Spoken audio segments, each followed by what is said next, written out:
അപ്പോഴേ ഭയങ്കര ചൂടല്ലേ, ഈ ഒരു സമയത്ത് കുളിക്കാൻ പറ്റിയ ഒരു കിടിലൻ സ്ഥലത്തെ കുറിച്ചാണ് പറയാൻ പോകുന്നത്. കണ്ടോക്കിയാലോ? ഈ ഒരു സ്പോട്ടിന്റെ ഏറ്റവും വലിയ പ്രത്യേകത ഞാൻ ഇപ്പോഴേ പറയാം.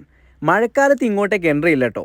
അതുകൊണ്ട് തന്നെ ഇപ്പോൾ പോയിട്ടുണ്ടെങ്കിൽ നിങ്ങൾക്ക് അടിപൊളിയായിട്ട് കുളിച്ചിട്ട് പോരാം. ഇപ്പോഴത്തെ ചൂടിൻ്റെ കാര്യം ഞാൻ പറയേണ്ട കാര്യമല്ലല്ലോ, അജാതി ചൂടാണ്. ഈ ഒരു സമയത്ത് നമുക്ക് തണുപ്പിക്കാൻ പറ്റിയ ഏറ്റവും നല്ലൊരു സ്പോട്ട് തന്നെയാണ് ഇത്. ഇന്നൊക്കെ ഇവിടെ പോയപ്പോൾ ഏറ്റവും കൂടുതൽ കണ്ടത് ഫാമിലി ആട്ടോ. അതായത് ഫാമിലിക്കൊക്കെ എൻജോയ് ചെയ്യാൻ പറ്റുന്ന അത്യാവശ്യം സെറ്റപ്പ് ഒക്കെ ഇവിടെ ഉണ്ട്. പിന്നെ ആസ് യൂഷ്വൽ എപ്പോഴും പറയും പോലെ തന്നെ ഇവിടെ നല്ല ആഴമുള്ള സ്ഥലമുണ്ട്, ആഴമില്ലാത്ത സ്ഥലങ്ങളുണ്ട്.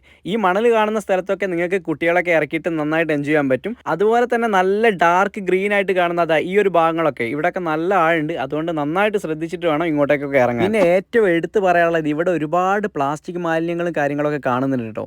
അപ്പം നമ്മളായിട്ട് അങ്ങനത്തെ ഒരു സംഭവം ചെയ്യാണ്ടിരിക്കുക. കാരണം ഈ ഒരു ചൂടത്ത് ഇത്രയും നല്ലൊരു സെറ്റപ്പ് കിട്ടി അവിടെ നമ്മൾ വൃത്തികേട് ചെയ്യാന്ന് പറഞ്ഞാൽ മോശമല്ലേ. അപ്പം എല്ലാവരും ഇതൊന്ന് ശ്രദ്ധിക്കാട്ടോ. അപ്പം ഇനി അറിയേണ്ടത് കറക്റ്റ്